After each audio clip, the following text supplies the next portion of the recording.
बच्चे जो हमारी बेसिक वैल्यूज़ हैं, गुस्सा, अब क्रोध पे काबू पाना एक बहुत बड़ी तपस्या है एंड हम में से कितने उस पे लगे रहते हैं अपने जीवन के अलग अलग स्तरों पे।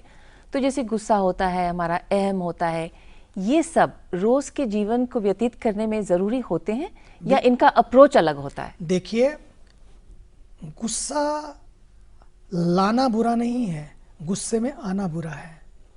जब गुस्से को आप लाते हैं, बच्चों को समझाना पड़ता है, कई बार पति को समझाना पड़ता है, कई बार परिवार को समझाना पड़ता है।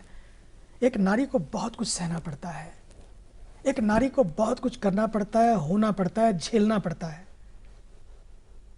और उस जीवन में बहुत कुछ कहना भी पड़ता है कई बार। पर एक होता है आवेश में आके कहना, एक होता है कि जब मैं होश में होती हूं उसमें कहना। तो गुस्से का लाना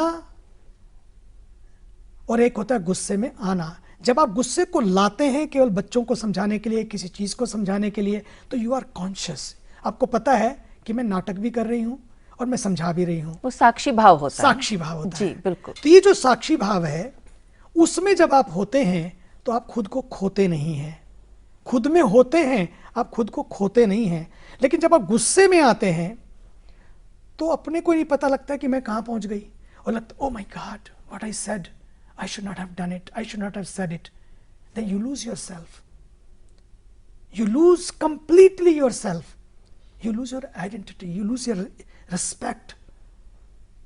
तो उसमें मुझे लगता है गुस्से का आना बुरा नहीं, गुस्से का लाना बुरा नहीं है, गुस्से में आना बुरा है। इसलिए उस गुस्से में जब आप आते हैं, आप जोश भी खो बैठते हैं, आप होश भी खो बैठते हैं। तो होता है जो भी आप कहते हैं फिर वो नुकसान करता है। और फिर जब गुस्सा आता है ना, वो केवल अपने लिए नहीं, दूसरों को भी नुकसान पहुंचाता है। होश में जब तक आप रहते हैं, प्यार से आप बहुत कुछ सुलझा लेते हैं, कह लेते हैं।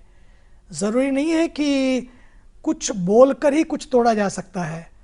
बहुत कुछ चुप रहकर भी, प्यार से भी, इस अदाओं से भी बहुत कुछ होता है जहां तोड़ने की नहीं, वहां बहुत कुछ जुड़ जाता है। क्योंकि चुप रहना भी तो एक बोली है। बिल्कुल, भाव ही तो है जी। बोलना ही तो है जी। बोलते बोलते प्यार हो जाता है, और बोलते बोलते वही प्यार नफरत बन जाता है। इसलिए कुछ ऐसा ना बोलें, कुछ ऐसा ना जोड़ें, कुछ ऐसा ना करें, कुछ ऐसा ना कहें जिससे बहुत टूट जाए बहुत कुछ। जीवन टूटने के लिए नहीं है, बड़ी मुश्किल से जीवन मिलता है। जीवन तो जुड़ने और जोड़ने के लिए है। इसलिए जब भी गुस्सा आए, कोई बात नहीं, हो सकता है आ जाता है, तो करें क्या उसके लिए? पहली बात तो नो रिएक्शन। उसके लिए 3 काम कर सकते हैं। एक है मेडिटेशन, ध्यान से जुड़ो, और फिर दूसरा है नो रिएक्शन। आप जब गुस्से में आते हैं आप रिएक्ट करते हैं, जब आप होश में होते हैं तो रिएक्ट नहीं करते, आप रिस्पॉन्ड करते हैं। You can be responsive, you don't have to be reactive. True. तब आप रिएक्ट करते हैं तो आप एक्ट करना भी भूल जाते हैं कि एक्ट कैसे करना था, मेरा कर्तव्य क्या था, मेरा फर्ज क्या था, वो भी भूल जाते हैं। इसलिए don't react but act. And act भी कैसे करें? रिस्पॉन्ड करें। रिस्पॉन्ड भी कैसे करें? प्यार से करें। बोले भी कैसे? जो काइंड हो, बेनिफिशियल हो, उस तरह से बोले दूसरों के साथ, और ट्रूथ भी हो लेकिन काइंड भी हो। इसलिए हम क्या करें? बोलने में भी बड़ा ध्यान रखें, तोल तोल कर बोलें, प्यार से बोलें, काइंड बोलें, कंपैशनेट बोलें। उसके लिए हम अकड़े नहीं, बल्कि अकड़ ना बढ़ाते हुए अपनी पकड़ बढ़े। और पकड़ तभी बनती है जब आप विनम्र होते हैं, जब आप झुकते हैं। और दूसरी बात, सच्ची बात है, मैंने तो जीवन में देखा है, झुकता तो वो है जिसमें जान होती है, अकड़ तो मुर्दे की पहचान होती है। मुर्दे अकड़ते हैं। लदा हुआ पेड़ फलों से झुकता चला जाता है।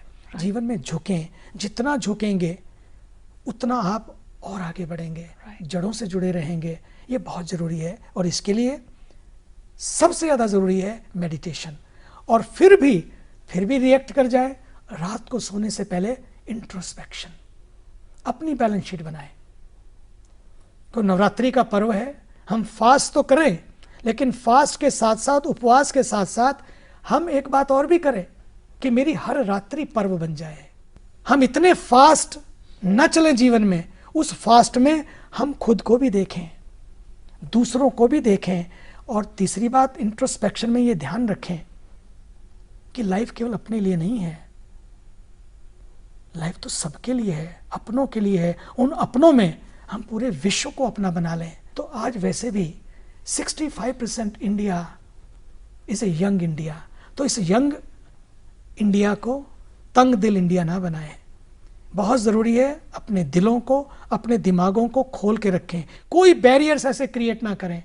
आज ये भारत की नीड है। पर्यावरण को देखें, और वो पर्यावरण हम बाहर तभी देख पाएंगे जब हम भीतर के पर्यावरण को देख पाएंगे। जो भीतर मलिन होगा, मेरी सोच मलिन होगी तो मेरा संसार भी मलिन होगा। सोच अच्छी नहीं है तो मेरा संसार भी सुंदर नहीं बन सकता है। और जब दिल बदलता है ना तो दुनिया बदलती है, और वो दिल जब बदलता है तो सबके लिए बदलता है, सुंदर रीति से बदलता है। फिर मेरा जीवन ही सत्यम शिवम सुंदरम बन जाता है। ये ज़रूरी है। इसलिए इंट्रोस्पेक्शन, मैं भीतर देखूं, मेरी खुद की बैलेंस शीट बनाऊं कि मैं कहाँ खड़ा हूं, whether I am becoming bitter और better, whether I am in peace और in pieces, whether I am set और अपसेट। आज टी सेट है, टीवी सेट है, सोफा सेट है, सब सेट है, लेकिन लोग अपसेट है क्योंकि इंट्रोस्पेक्शन नहीं है। इंट्रोस्पेक्शन हो, इंस्पेक्शन हो, तो जैसे जैसे आप, नहीं तो इंफ्रास्ट्रक्चर तो बहुत बढ़ जाएगा। हमने इतना बड़ा इंफ्रास्ट्रक्चर बढ़ा दिया, लेकिन जब तक इंटरनली स्ट्रक्चर नहीं होंगे, इंफ्रास्ट्रक्चर बढ़े इस देश में लेकिन इंफ्रास्ट्रक्चर भी बढ़े, ऐसी संस्कृति, ऐसे संस्कार, ऐसे विचार जो कोई दीवार नहीं रखते हैं, जो सबका साथ और सबके विकास की बात करती है, जो संस्कृति, वो बहुत ज़रूरी है। इसलिए मैं चाहता हूं ये सारी भावनाएं कब आती हैं? सुबह सुबह जब हम उठते हैं। आज सवेरे ये जो कार्यक्रम है ना, मुझे बड़ा प्यारा लगा। आज सवेरे कुछ ऐसा सवेरा खिले, कुछ ऐसा सवेरा हमारे जीवन में निखरे जो हमारा जीवन महक जाए। और वो सवेरे की शुरुआत यदि आप इस तरह से करते हैं ना, जैसे आप कर रहे हैं, मैं समझता हूं इससे बढ़िया शुरुआत नहीं हो सकती है।